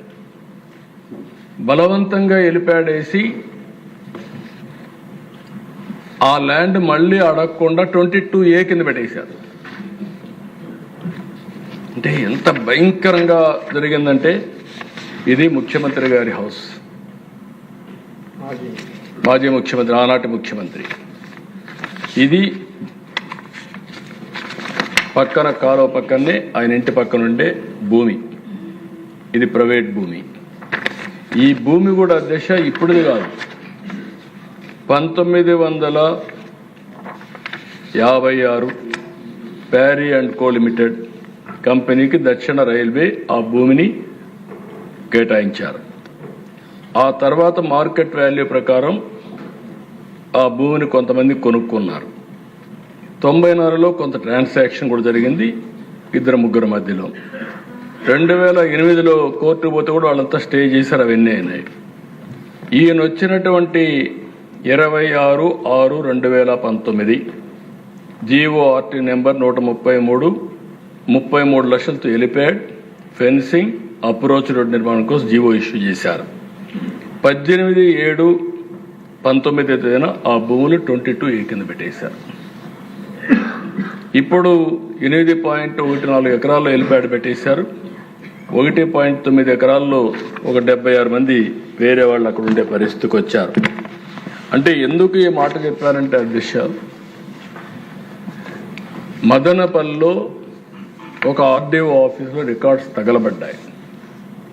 తగలబెడితే నాకు చాలా ఆవేశం కలిగింది. వీళ్ళు ఎన్ని రికార్డ్స్ మార్చేస్తారు, మొత్తం తగలబెడుతున్నారేమని. అక్కడి నుంచి నేరుగా నేను ఇదే మరి అసెంబ్లీకి వస్తుంటా ఆనాడు DGPని హెలికాప్టర్ ఇచ్చి పంపించాను. అక్కడి నుంచి CCLE వీళ్ళందరూ పంపించాం.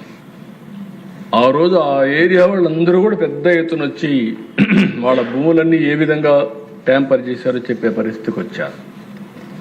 ఈ విధంగా రాష్ట్రం మొత్తం పెట్టారు. వాళ్ళు చేసిన పాపాన్ని కడగడానికి మనకు 1 సంవత్సరం పడతా ఉంది. రెవెన్యూ రికార్డ్స్ అన్నీ ప్రక్షాళన చేస్తున్నాం. ప్రొసీజర్ అన్నీ ఎస్టాబ్లిష్ చేశాం. ఇప్పటికి 2 సార్లు వెళ్ళాను, ఇంకా 10 సార్లు. 2026 పూర్తిగా ప్రక్షాళన చేసి మళ్ళీ రాజముద్రతో వాళ్ళ యొక్క సర్వే రాళ్ల పైన కూడా ఇది లేకుండా QR కోడ్ అండ్ ఆల్సో ఇంకో పక్కన బ్లాక్ చైన్ టెక్నాలజీ పెట్టి ఎవ్వడు కూడా ట్యాంపర్ చేయకుండా ప్రతి ఒక్కరి భూమికి భద్రత ఇచ్చే బాధ్యత ఈ ప్రభుత్వం తీసుకుంటామని చెప్పి అంటే ఒక వ్యక్తి చేసిన తప్పుని కరెక్ట్ చేయాలి. టోటల్ గవర్నమెంట్ 1 ఇయర్ పనిచేయాల్సి వస్తూ ఉంది. అప్పుడే ఇది సాధ్యమయ్యే పరిస్థితికి వస్తూ ఉందని చెప్పి కూడా మీకు తెలియజేస్తున్నా. నిన్న మొన్న దేశ మైనింగ్ చూశారు, శాండ్ స్కామ్, పెద్ద స్కామ్. మొత్తం ఈరోజు శాండ్ విషయంలో చాలా స్పష్టంగా ఉన్నాం. నేను ఒకటే అపీల్ చేస్తున్నా, ఇక్కడ ఉండే వాళ్ళకు కూడా ఫ్రీ శాండ్ ఇస్తా ఉన్నాం. ఎవరైనా ఎక్కడైనా తీసుకెళ్ళొచ్చు. అది ఇక్కడ వాళ్ళేవో తీసుకుపోలేని పరిస్థితి ఉంటే ఎవరో ఒకరి కలెక్టర్ ఒక అరేంజ్మెంట్ చేసి తక్కువ ఖర్చుతో ఎక్స్కవేషన్ చేసి వాళ్ళకి తక్కువ ఖర్చుతో చేరే విధంగా చేయాల్సిన బాధ్యత ఉందని చెప్పాం. ఇది కూడా మీరు గుర్తుపెట్టుకొని మనం అందరూ యాక్ట్ చేయాల్సిన అవసరం ఉంది. అదే మరి లిక్కర్ అధ్యక్ష, ఇది కూడా మనం చూసాం. ఇందులో కూడా అడల్ట్రేషన్, ప్రజల ప్రాణాలను కూడా దెబ్బతీసే పరిస్థితి తీసుకొచ్చారు. అవి కూడా మనం చూసాం. ఇవన్నీ కూడా జరిగాయి. దానిపైన కూడా ఎంక్వైరీ జరిగింది. నిన్న కూడా సుప్రీంకోర్టు కూడా సీరియస్గా తీసుకునే పరిస్థితికి వచ్చారు. 3,200 కోట్ల రూపాయల స్కామ్. అలాంటి పెద్ద స్కామ్ ఇది. అంటే ప్రజలు ఆరోగ్యం లెక్క పెట్టుకోకుండా అనేక విధాలుగా లూటీ చేసే పరిస్థితికి వచ్చారు. ఈరోజు మళ్ళీ చెప్తున్నా, హోలోగ్రామ్ పెట్టడం కానీ, క్యూఆర్ కోడ్ పెట్టడం కానీ, బ్యాచ్ని ఎస్టాబ్లిష్ చేయడం కానీ, ఎవడైనా సరే ఎక్కడైనా సరే ఇలిసిట్ లెక్కర్ వస్తే మాత్రం అదే వాళ్ళకి చివరి రోజు అవుతుంది. ఈ ప్రభుత్వం చాలా డిటర్మెంట్గా ముందుకు పోతున్నామని చెప్పి కూడా మీ అందరికీ హామీ ఇస్తున్నాం. ఒక పక్క యాక్షనే కాదు, భవిష్యత్తులో ఎక్కడ ఒక తగులు జరగకుండా చేస్తామని కూడా మీ అందరికీ హామీ ఇస్తున్నా. ఇంకో పక్కన అధ్యక్ష, ఈరోజు లా అండ్ ఆర్డర్, నేను చాలా లా అండ్ ఆర్డర్ సమస్యలు చూశాను అధ్యక్ష. ఈ హౌస్లో అందరికంటే నేనే పెద్ద బాధితుని కూడా అధ్యక్ష. ఒక సిద్ధాంతపరంగా పనిచేశాను. తీవ్రవాద సమస్య నాకెందుకు అనుకోలేదు. రాష్ట్రానికి అవరోధం అవుతుంది, అభివృద్ధికి అడ్డంకి అవుతుందనే ఉద్దేశంతో మీరు చేసే సిద్ధాంతం తప్పు అని ఎవరో చెప్పాను. దానివల్ల వాళ్ళందరూ నా మీద విరుచుకుపడే పరిస్థితి వచ్చి 2023 సాక్షాత్ వెంకటేశ్వర స్వామికి ప్రభుత్వ తరపున లాంఛనాలు ఇచ్చేదని పోతా ఉంటే బ్రహ్మోత్సవ సందర్భంగా నా మీదనే దాడి జరిగే పరిస్థితి వచ్చింది. కానీ నేను ఈరోజు ఇక్కడ ఉన్నానంటే నాకు ఒక పునర్జన్మ, ఆ జన్మనిచ్చింది సాక్షాత్ వెంకటేశ్వర స్వామి అని చెప్పి అదే మాదిరిగా రాయలసీమలో ఫ్యాక్షన్స్, ఈరోజు ఫ్యాక్షన్స్ లేవు. ఒకప్పుడు రాయలసీమలో ఆ ఫ్యాక్షన్స్ మీద ఎన్నో సినిమాలు తీశారు.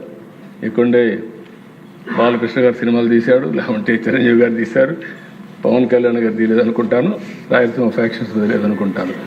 మరి ఫ్యాక్షన్స్ సినిమాలు తీసిన పరిస్థితి కూడా ఉన్నాయి. ఈరోజు రాయలసీమలో ఫ్యాక్షన్స్ లేవు. వేరే రకమైన నేరాలు ఉండొచ్చు కానీ ఫ్యాక్షన్స్ మాత్రం పూర్తిగా రూపుమాపాం. మత విద్వేషాలు కంట్రోల్ చేశాం. ఒకప్పుడు నేను చాలా స్పష్టంగా చెప్పా, రౌడీ అనేవాడు ఈ రాష్ట్రంలో ఉండడానికి వీలు లేదు.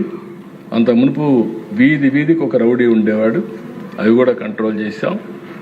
ఈ మధ్యకాలంలో నాకు అందరి సమస్యలు కంట్రోల్ చేస్తున్నాం.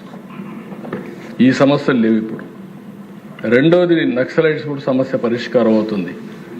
ఇటీవల కాలంలో అమిత్ షా గారు కూడా అనౌన్స్ చేశారు, మార్చి 30th కంతా నక్సలైట్ సమస్య దేశంలో ఉండదని. కానీ మనకు వచ్చిన సమస్య రాజకీయ ముసుగులో రాజకీయ నేతలే నేరాలు చేయడం మొదలు పెడితే ఏమవుతుందనేది మనం గుర్తుపెట్టుకోవాల్సిన అవసరం ఉంది.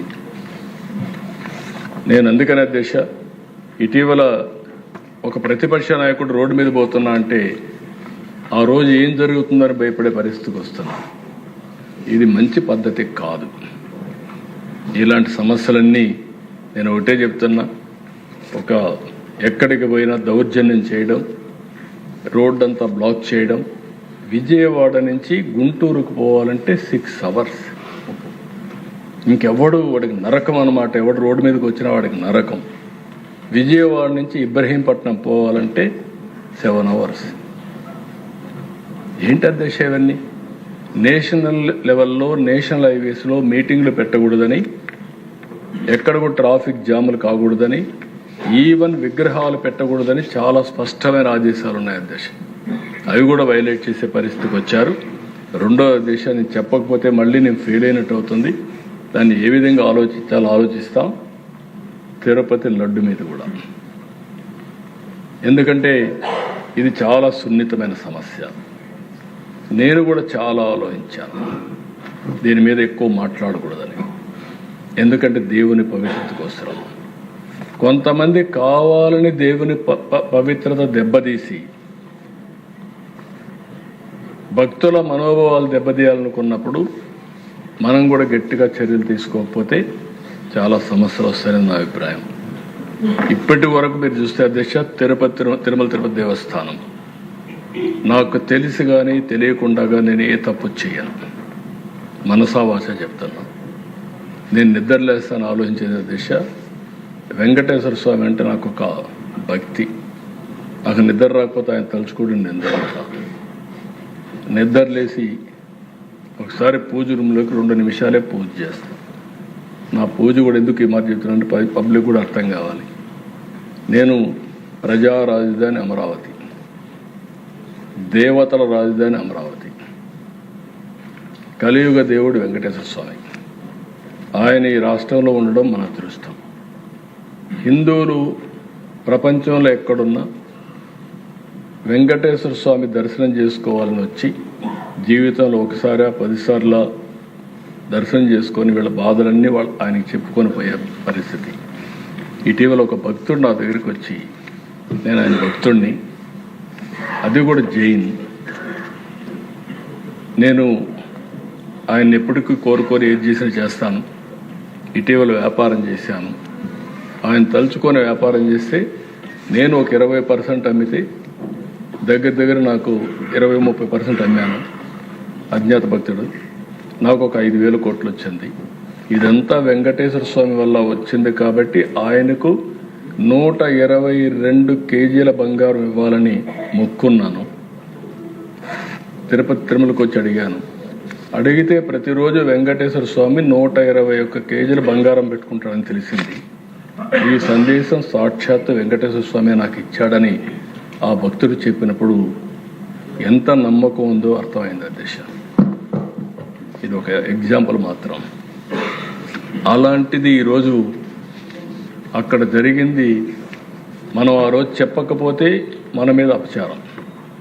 రేపు ఏదైనా జరిగిందనుకోండి, మీరు ఎందుకు చెప్పలేదని చెప్పితే తిరిగి ఏ విధంగా వీళ్ళు ఆ అపవిత్రతను ఇంకా ఎక్కువ చేయడం కోసం ముందుకు తీసుకుపోవడం, ఇవన్నీ చేసే పరిస్థితికి వచ్చారు అధ్యక్ష. ఇది కరెక్ట్ కాదు. నేను ఒకటే హామీ ఇస్తున్నా, రాష్ట్రంలో ఉండే అన్ని దేవాలయాల్ని ప్రక్షాళన చేశాం. ఎక్కడ అపవిత్ర జరగడానికి వీలు లేదు, ఎవరి మనోభావాలు దెబ్బతినడానికి వీలు లేదు.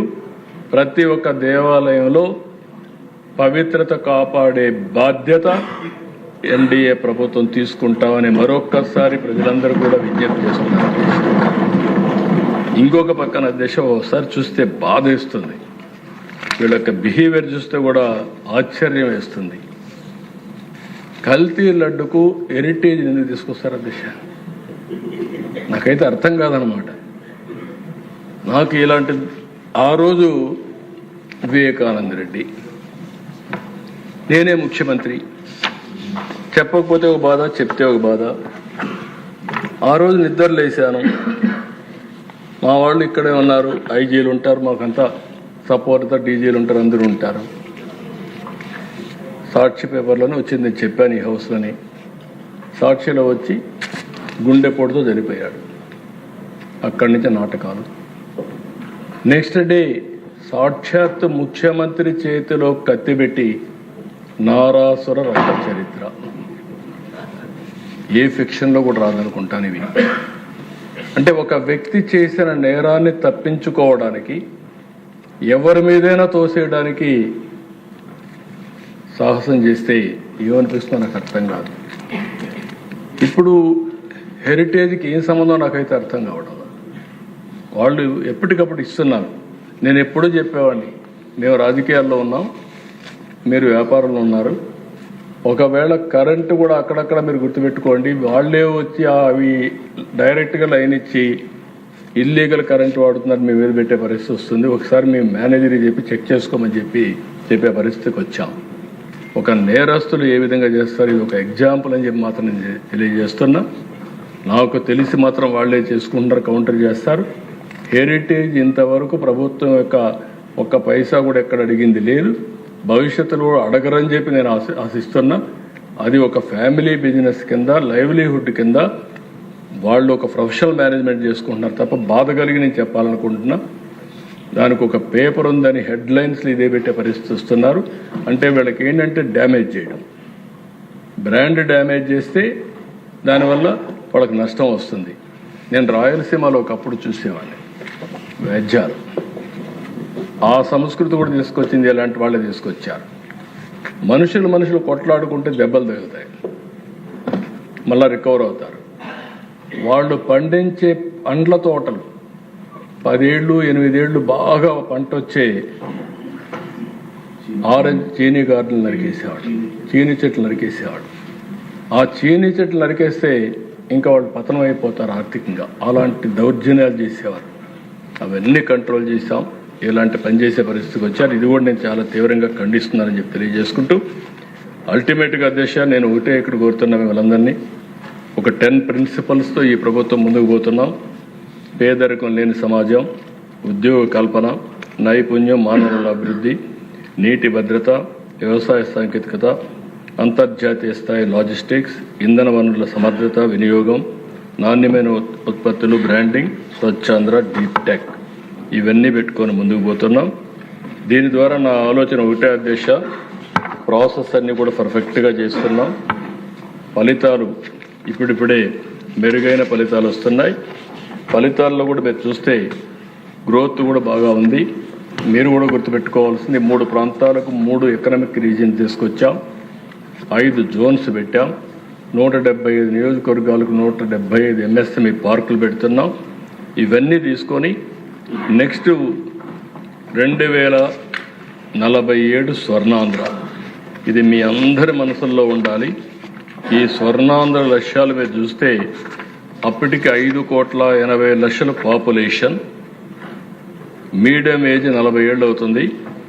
ఇప్పుడు 32.5 సంవత్సరాలు, లైఫ్ ఎక్స్పెక్టెన్సీ అప్పటికి 85, ఇప్పుడు 70 సంవత్సరాల 6 నెలలు.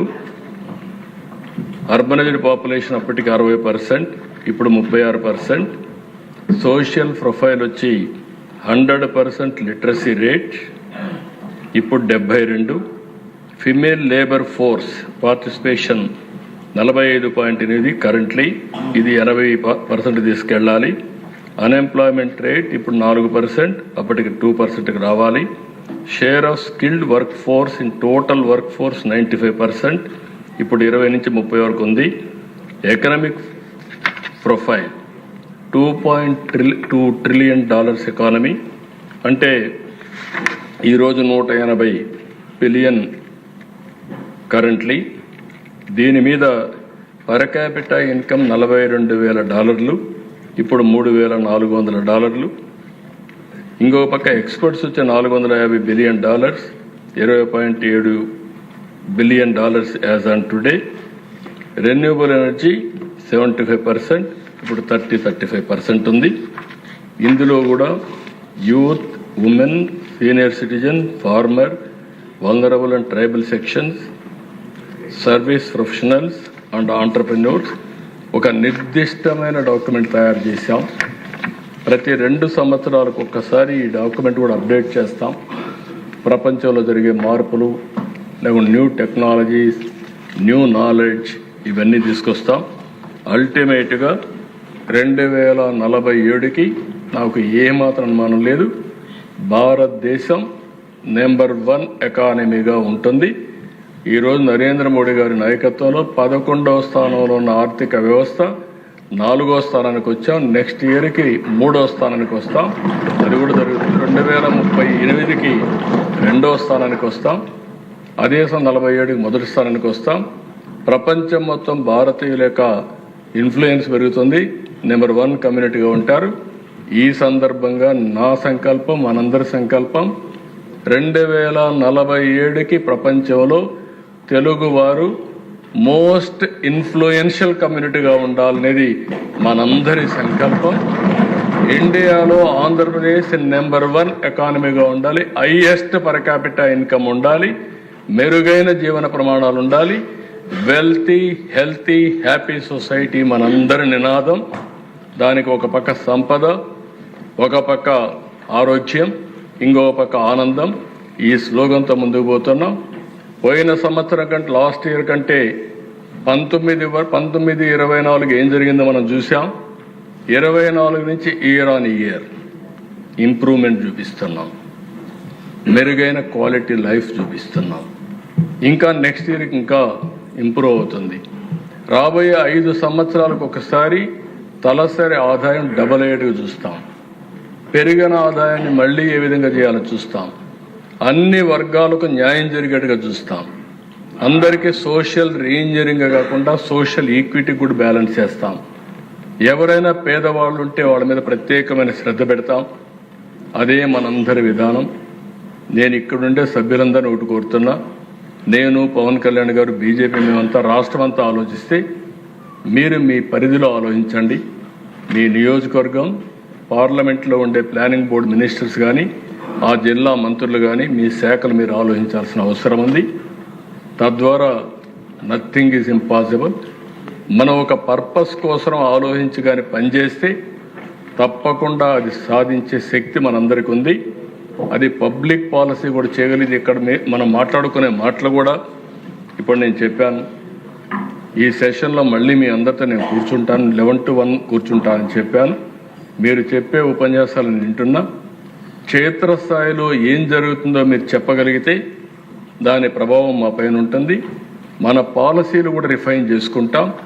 నిరంతరంగా ఈ పని చేయగలిగితే మెరుగైన ఫలితాలు వస్తాయని చెప్పి తెలియజేసుకుంటూ, ఈ 2 సంవత్సరాల్లో మనం చేసిన విజయాలు మాత్రం ఒక్కసారి మీరు ఆలోచిస్తే ఒక హిస్టారికల్గా చేయగలిగాం.